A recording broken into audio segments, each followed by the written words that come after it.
Pasaron 38 minutos de las 9 de la mañana y está sonando el piti, por supuesto, porque ya está aquí con nosotros Fede Marcel. ¿Qué haces, Fede? ¿Cómo andás, Gonzalo? Bien, ¿vos? Todo tranquilo. ¿Todo tranqui? Todo bien, todo bien, Bueno, todo bien. me alegro. Gracias por venir el miércoles, pero bueno, si no el viernes no nos vemos. No, siempre es un placer venir, así Y que... siempre está bueno no trabajar un fin de semana largo. Pero por supuesto, sobre todo en esa fecha. No hay que negárselo a nadie, claro, sobre todo teniendo en cuenta Sobre que todo en mañana esa es 1 de fecha, mayo. ¿viste? Así es. Che, veo que ya están re ATR en las redes con la librería de jardines ajenos. Estamos anunciando cositas. Gordo se viene. Claro, exactamente, en esa misma temática. Claro, está muy bueno. Sí. También se veía pasar un dato que lo subió Juli a la historia. Ajá. ¿A la historia de qué? De la columna. Ah, ok. ¿Qué es? El lugar donde ocurre esto que te voy a contar. Ah, bueno, perfecto. Listo. Ok. Bárbaro. Estaba pensando, o sea, el otro día leí hace unos días atrás, surgió una noticia, anduvo dando vuelta en redes y en portales de noticias, ligada a la literatura. Me pareció como interesante. Sí. Un club de lectura en California tardó 28 años en leer una novela. 28 años en leer una novela. Sí. Y no era porque fueran vagos o procrastinaran o los tipos se colgaran, Sí. ¿no? Era que leían una página por mes. Ok. ¿Ok? De esa novela. De esa Me novela imagino que en el puntual. mes hacían alguna otra cosa. No. Solamente leían. El club de lectura estaba dedicado exclusivamente a la lectura de esa obra. Ah, se reunían una vez por mes. Se reunían una Y vez por leían mes, una sola hoja. Mira. ¿Qué obra implica un nivel de concentración tal que demanda la lectura durante un mes sostenido de una sola hoja para después tener un encuentro y poder debatirlo, ¿no? La Biblia. Parecido, Ah, más mira. complejo aún. El Corán. No, Ah, más complejo más aún. complejo. Porque el Corán y la Biblia son libros largos, Sí. pero no son complejos de leer. ¿Nunca leíste la Biblia vos? Algún pasaje. Supongo yo que cuando me creía un rockstar leía el Apocalipsis. Claro. Una pelotudez, así. No sé. Claro. No, la Biblia es, al igual que el Corán, son textos arduos por su composición, pero no son imposibles. Creo que te alejo un poquito. Porque me pepeas mucho. Fer. No, es mentira eso. Y sos sordo. Porque si no te das cuenta es que sos sordo, además. Tengo bajito. Pero ahí se escucha bien. ¿Eh? Sí, Ahí se vos escucha bien. despreocupate. Ok, Juanma te sube el volumen. perfecto. Los tipos estaban leyendo el Finnegan's Wake de Joyce. Wake, Wake. así se llama. Así, Wake. Finnegan's Wake. Ah, ok, me faltó la primera parte.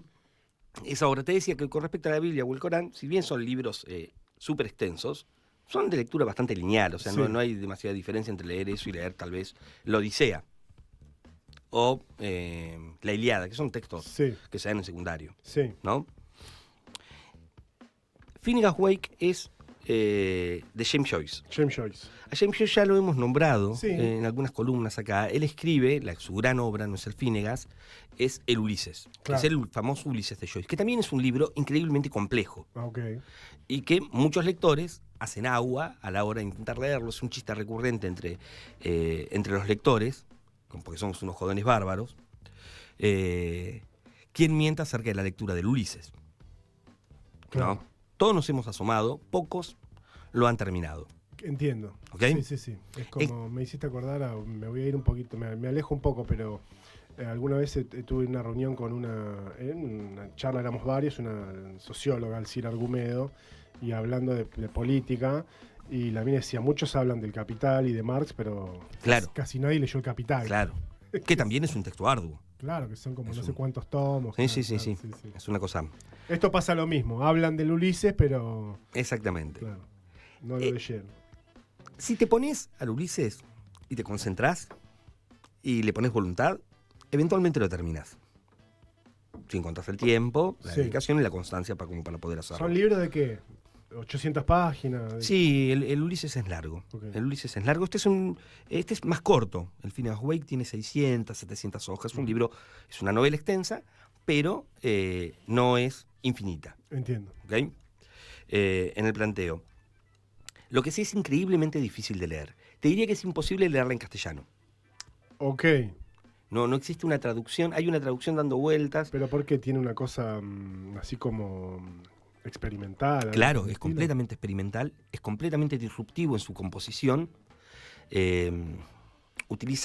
mezcla lenguajes, dobla el inglés hasta la locura, lo cual hace que en una traducción tengas que emularlo con la lengua castellana. Claro. Es prácticamente imposible de leer. Hay una edición, no sé si es la única, pero la que siempre anda dando vuelta por ahí es una edición de Cuenca o del Plata. Es una editorial española. O sea, es muy difícil de doblarla o casi imposible porque traduciéndola pierde, no sé, el código. Exactamente, Claro. exactamente. No hay manera. Y para poder leerla en inglés tenés que tener un nivel muy alto, muy pero muy alto, de manejo del idioma. Claro. ¿No? Incluso los ingleses se toman un mes para leer una sola página. Claro. ¿No? Así de arduo es el Phineas Wake. La crítica internacional, tipos como Harold Bloom, otros escritores como Samuel Beckett, ¿no? Tipos ligados y emparentados con la literatura, dicen que es la gran obra de Occidente en el siglo XX. Lo que pasa es increíblemente difícil de llegar a él.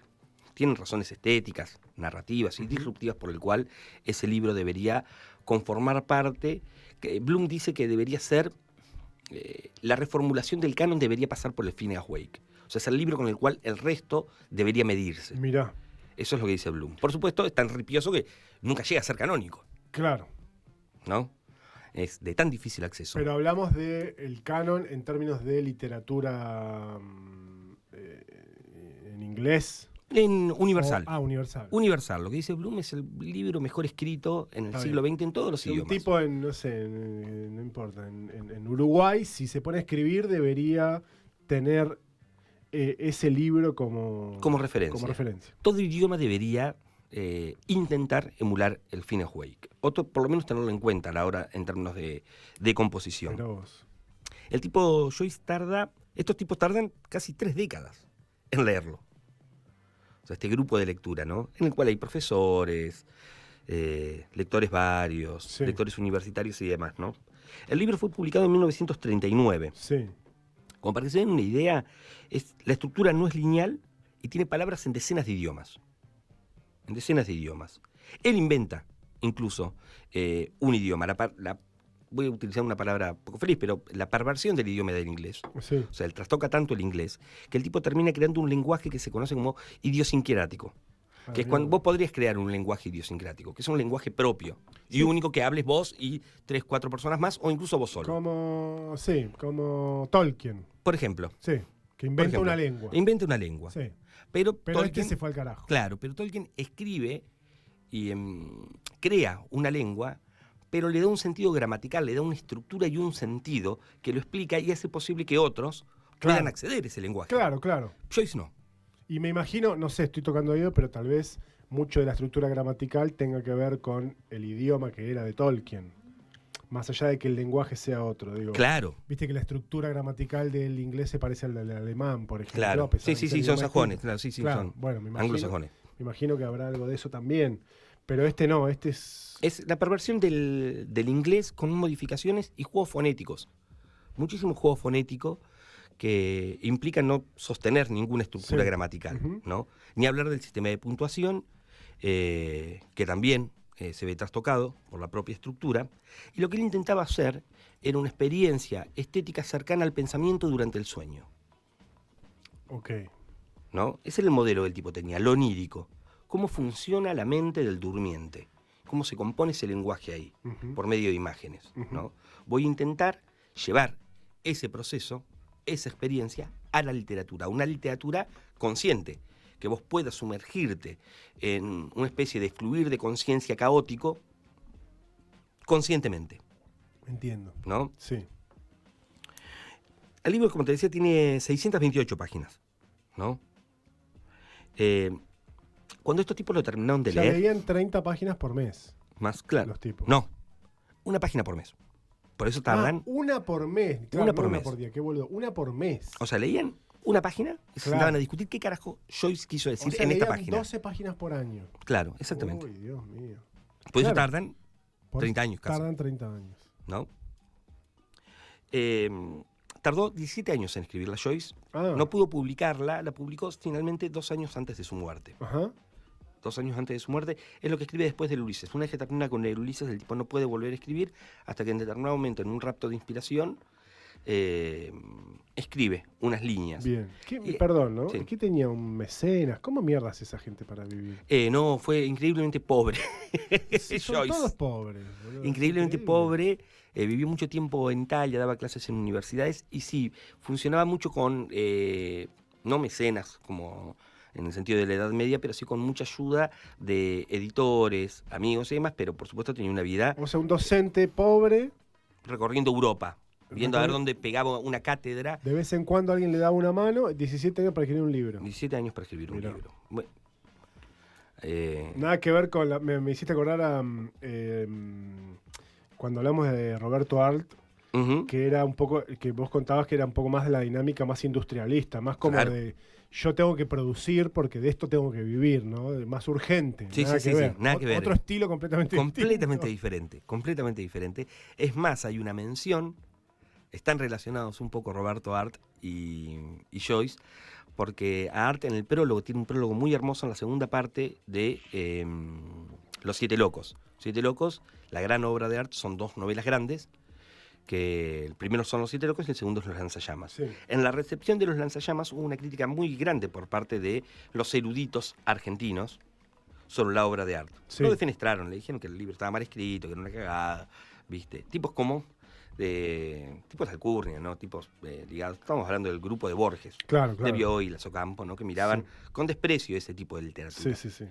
Entonces, un poco, él responde en el prólogo de Los Lanzallamas, diciendo tipos que dicen que yo escribo mal o que mis referencias al sexo, a la intimidad humana, a determinados pasajes de mi obra, los escandaliza, dice, se vuelven locos y flipan cuando leen fragmentos del Ulises que son incluso más soeces de lo que yo escribo, solamente porque lo escribió un tipo que está en inglés Ah, y que nadie puede leerlo acá en Argentina. bien. Dice, Lo rebanco ese loco. Bueno, le dijo clasistas de mierda, básicamente. Claro. En un prólogo maravilloso, que si Sí. tienen la oportunidad, léanlo porque es un Lo voy a llevar a manual lo estético. voy a llevar a un lenguaje que no es que yo lo entienda más, sino que lo consumo más, que es el musical, donde yo creo que pasa mucho eso también, que es como alguien que no conoce bien, no sé, la máquina de hacer pájaros, piensa que no hay nada mejor que Pink Floyd, Claro, solamente porque son ingleses. solamente ¿no? porque son ingleses, Claro. exactamente. Pero escucha a García Claro. en los 70 y, Y vas ya a ver. está. Y ya está, Y, vas a ver. es mucho mejor. Es mucho mejor, increíblemente superior. Claro, pero no hay discusión. No nos admite discusión. No se admite. No se admite Lo discusión. que pasa es que tenés que estar menos colonizado. No sé cómo Exactamente. decirlo. Está bien. Me gusta. Así que ahí tenés una referencia entre Joyce y Art Está bueno, que me venía gustó. un poco a Perfecto. colación, ¿no? Como te decía, tardó 17 años en escribirlo y es un libro increíblemente complejo. Casi te diría de lectura imposible, sobre todo para nosotros, los que no somos nativos del idioma inglés, incluso Claro. para los... Porque incluso si vos estudiaste 15 años inglés, no es lo mismo que ser nativo. No. Anglosajón nativo. No, Y ya de por sí parece ser que para los propios anglosajones nativos era un problema. Por supuesto. O sea que peor todavía. y a mí me quedó dando vuelta un poco esta idea de libros que forman parte, de alguna manera, del cuerpo occidental, de literatura que sean difíciles de acceder a su lectura, ¿no? Ajá. Entonces, no sé, podemos pensar en Busca del tiempo perdido de Proust, son 7 tomos, Proust escribió un solo libro, larguísimo, son los 7 tomos, con una estructura abigarrada, intentando emular la memoria. Es lo que lo obsesiona a Proust, el escritor francés, es la memoria.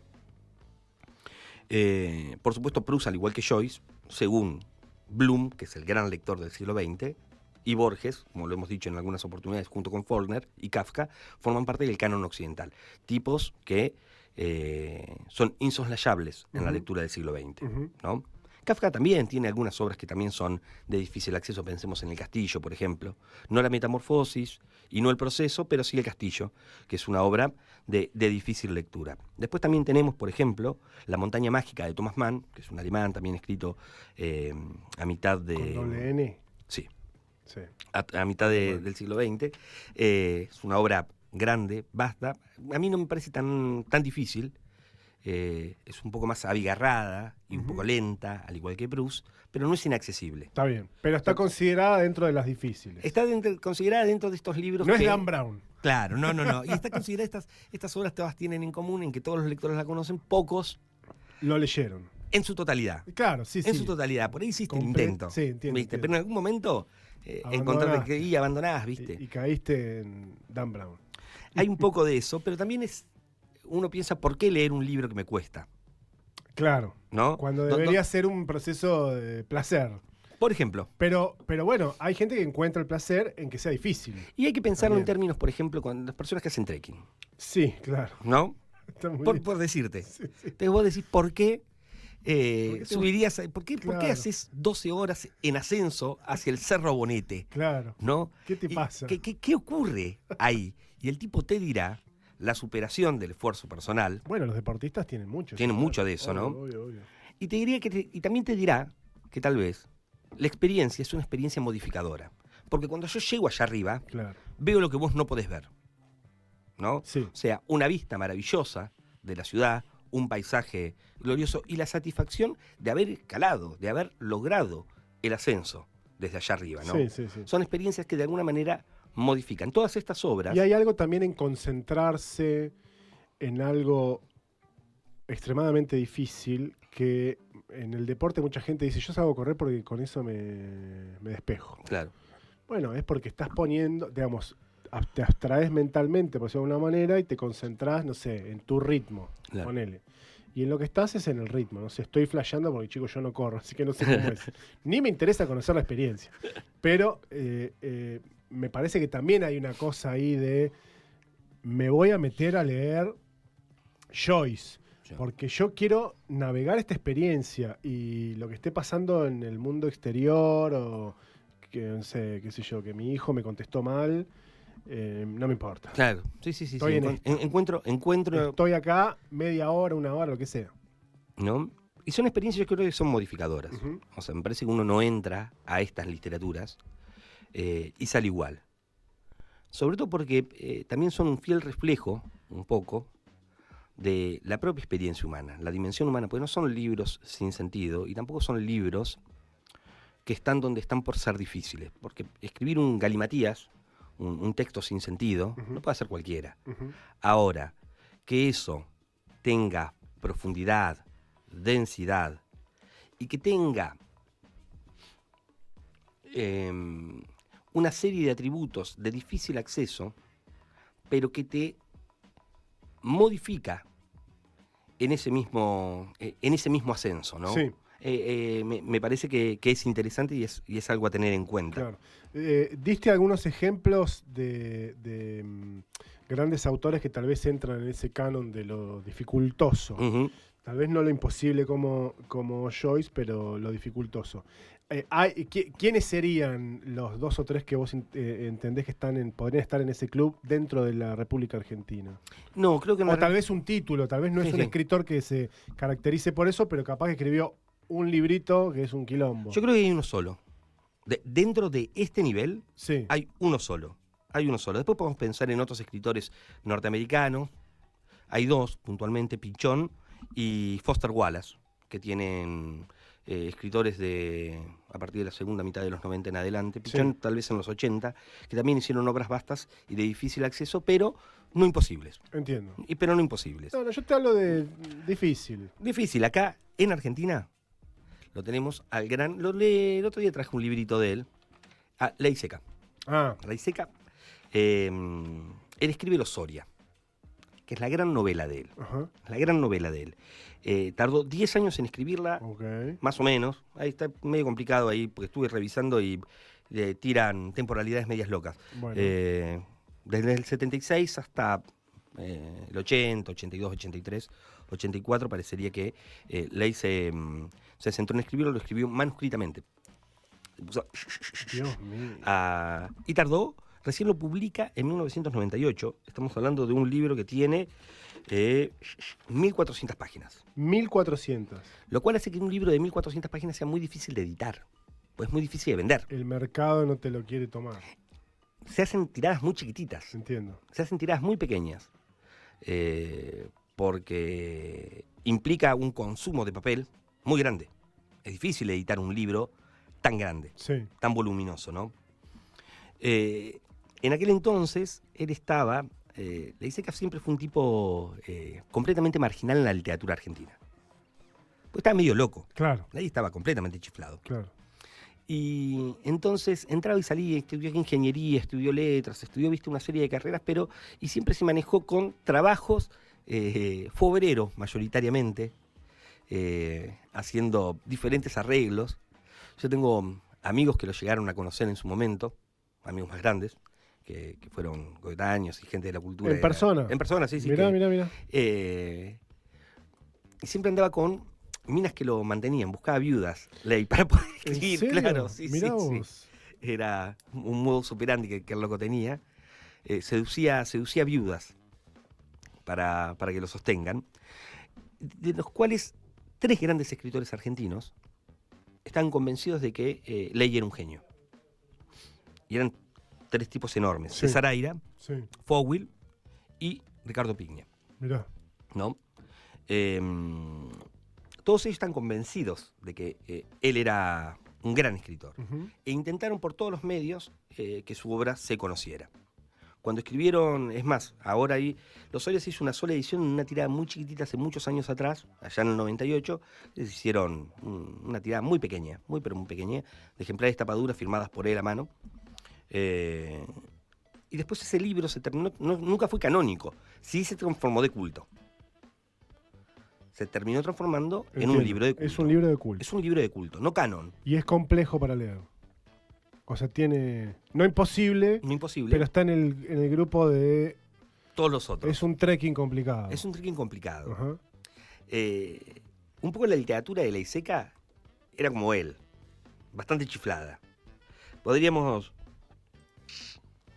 para pensar la literatura de Leiseca, tenemos que pensar en determinados atributos. Era un tipo que escribía muy barrocamente, era obsesivo, excesivo su literatura, con tintes humorísticos, pero de un humor oscuro. Sí. Era delirante y profundamente filosófico el planteo que él hace en su propia literatura. Y no se parece a nadie.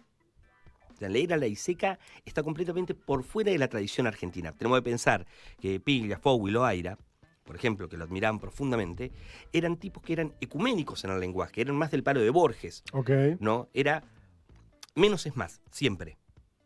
En Leiseca es todo lo contrario, es el desborde, es lo excesivo, es la adjetivación y la locura puesta al servicio de una narrativa. Todas las obras de Leiseca están atravesadas por una fantasía totalitaria del poder, que él lo representa por medio del lenguaje. El lenguaje también tiene que ser eso, dice Leiseca. Él, en la exageración, no ve un atributo de características estéticas, sino una forma de verdad. Ok. ¿No? Entonces toda su literatura se compone en términos éticos de ese recurso. De ese O recurso sea, es puntual. exagerada. Completamente exagerada. Pero vos podríamos pensar que tal vez un escritor de estas características... Pero es un tipo del terror. Ahí es Yo donde tengo se esa pone. referencia a él, pero por Isaac. Por Isaac. ¿viste? Capaz que el loco después escribía cualquier otra cosa, no sé. Claro, cuando yo te digo todo esto, uno pensaría, bueno, Thomas Mann, Joyce, Proust, tipos profundamente realistas en los planteos. Ujú. Bueno, no es el caso de Leiseca. Leiseca tiene como personajes vampiros, nigromantes, científicos locos, dictadores mesiánicos y seres multidimensionales. Bien. O sea, con todo ese combo, Sí, además, escribe lo que escribe. claro. Pero por eso te digo que es un tipo que está por fuera del canon, que no tiene nada que ver con la tradición argentina de la literatura. Mirá vos. Y es una experiencia literaria en sí misma. Es un universo cerrado en términos Entiendo. literarios, ¿no? Sí. Todo esto, por supuesto, viene aparejado con crítica social, reflexiones políticas. Tiene una especie de sabiduría herética la literatura de Leiseca, ¿no? Ujú. Incluso en el absurdo que el tipo te plantea, hay profundas reflexiones sobre la condición humana. También está presente todo eso Claro. en él, ¿no? Hablamos un poco de esto acerca de que es una especie de escritor clandestino, que escribe sobre los márgenes, ¿no? En Los Soria tendremos que pensar en un estado totalitario completamente demente, Bien. parecido a 1984, tal vez siguiendo el modelo de Orwell. ¿En Argentina o no es? O sea, No, es fantástico. ¿No? Fantástico. Fantástico. No hay referencias. Bien. Es un país imaginario. Bien. Lo que el tipo, en un estado totalitario. Y es como sería si Orwell se hubiera cruzado con Lovecraft, por ejemplo. Ah, o sea, claro. Pero en el medio hay enanos mutantes. Claro. Es una especie de... ¿Te acuerdas de Cine Z en ISAT? Sí. Bueno, así pero con literatura y Entiendo. filosofía. Claro. Es un menjunje súper interesante. Si tenemos que pensar en ciertas contraposiciones con respecto, por ejemplo, no sé, Aira, que es un tipo que tiene una obra vastísima. Aira debe ser el escritor más prolífero argentino. Tiene más de 100 libros escritos, 150 creo que llevaba escritos, un montón. Pero él es líquido. Las novelas de Aira son breves, de estilo sinuoso. Ley Seca es la totalidad, es un monobloque gigantesco. Okay. Tiene densidad la obra de él, ¿no? Y Lozoya termina siendo una alegoría del totalitarismo, la propaganda y la manipulación del lenguaje, que era lo que lo obsesionaba a Ley Seca en aquel entonces, tal vez un poco inspirado por las dictaduras en Latinoamérica. Claro, ¿no? Es interesante. Entonces está bueno traerlo a hoy también. También, por supuesto que sí. Porque después, mira, después te lo voy a vincular con algunas cositas que tal vez ocurren y están en boga hoy por hoy. Lozoya son una epopeya del poder y la locura. Y el poder y la locura son lo mismo para Ley Seca. Está bien.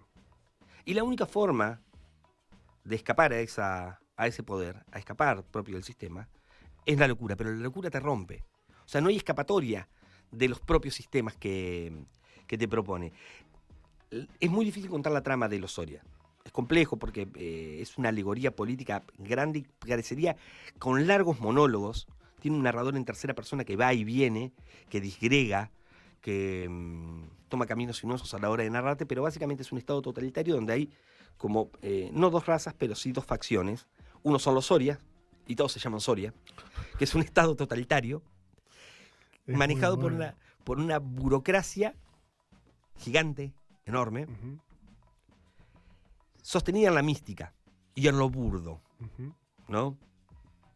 Y la contraposición a la otra facción política son los enanos, que son unos tecnócratas lógicos. En el medio hay una pugna por el propio sistema, claro, ¿no? Que se da en esta obra.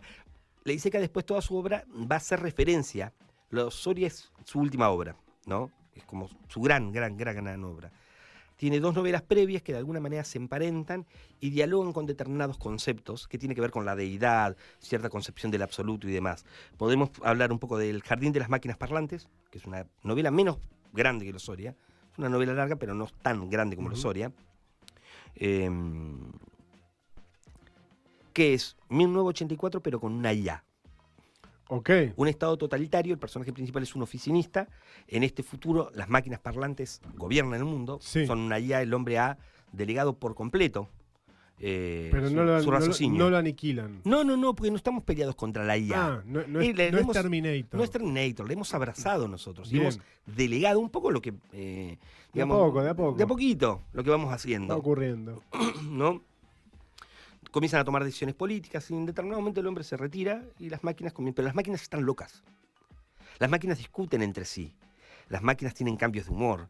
Las máquinas filosofan y racionalizan erróneamente. Y el personaje principal, que es un oficinista encargado de la propaganda de la propia máquina. Sí, pero es un ser humano. Es un ser humano.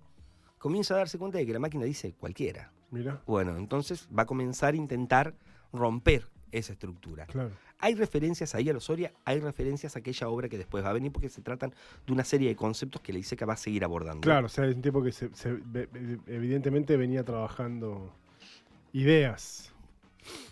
Abonándolas claro, y macerándolas claro, y después la va a tirar en toda la otra. Y después tiene una novela muy linda, diferente al resto, que se llama La hija de Keops, que te va a contar...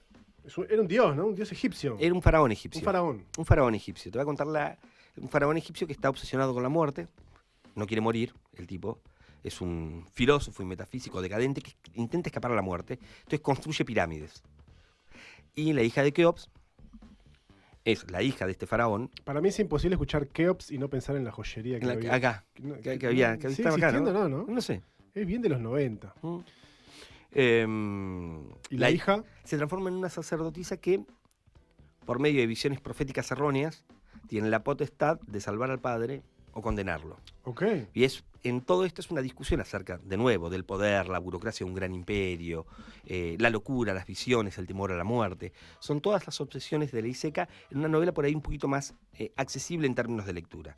Entonces, si yo tendría que recomendar un acercamiento a la obra de Ley Seca, yo comenzaría con algunos cuentitos que son muy lindos, Ajá. que están re locos, donde tienen vampiros, hombres lobos y demás, que es como más accesible. Después, arrancar con La hija de Keops, El jardín de las máquinas parlantes, y finalmente, porque vos no podés tirarte a Escalera y la Concagua sin preparación. Siguiendo con la previa. referencia. No, Claro, no. claro. Hay que ir de a tramos. Claro, claro. Hay que ir de a tramos. Sí, sí, sí, y sí. finalmente, enfrentarte, leer los Soria y poder decir, yo leí los Soria. Ahí va. Y estoy modificado, y estoy un poco loco, Estoy modificado. y estoy modificado, ya no soy el mismo. Claro. Todo es una locura, pero finalmente entiendo el gobierno actual argentino. Claro. ¿No? Está muy bueno. Es un poco la experiencia. Y vas a tener cosas de Ley Seca en de jardines, dijimos. Por supuesto, porque tenemos La hija de Keops, tenemos El jardín de las máquinas parlantes y también traje Los Soria. Qué bueno, Fede. Bueno, espectacular. Espectacular. Che, te quería hacer Para que se un anime. comentario nada más rápidamente. No sé si te enteraste. Nada que ver con Ley Seca, pero lo escuché el otro día en la radio y así que estuve rápidamente chequeando en internet. El 1 de mayo, creo que es de Penguin, sí, de Random House, Caparrós y Rep Ajá. sacan la biografía de José Hernández. Mira vos. Pero está contada como que el que cuenta la vida de José Hernández es el Martín Fierro. Mirá Es a la inversa. Ajá. ¿Me entendés? Es Martín Fierro contando a José Un personaje de Hernández. ficción contando una biografía. Contando a José Hernández. Y el otro día lo escuché a Tenenbaum. Supongo yo que es con dibujito, debe ser una especie de novela gráfica, pues si está Rep ahí. Tiene 120 y pico de páginas, no es grande. Sí, efectivamente, hay algunos dibujos de Rep y el que escribe es Martín Caparrós. Y el otro día Tenenbaum leyó un fragmento, porque se ve que, bueno, no sé yo, le habrá llegado antes el libro, por Ujú. supuesto, obviamente, antes de que salga a la venta, que está muy bien logrado Ajá. en la forma, ¿viste? Sí, sí. Porque no sé qué nombre tiene eso, pero es como es en verso, ¿viste? Esa cosa que tiene el Martín Fierro. Claro, sí, en octosílabos. Bueno, está escrito de esa manera, Claro. ¿me entendés? Es como de la misma forma que el Martín Fierro. Por supuesto que no es José Hernández, qué sé yo, no sé. De todas maneras, Martín Caparrós es un tipo Sí, sí. prolífico, ha escrito mucho, es un tipo muy preparado.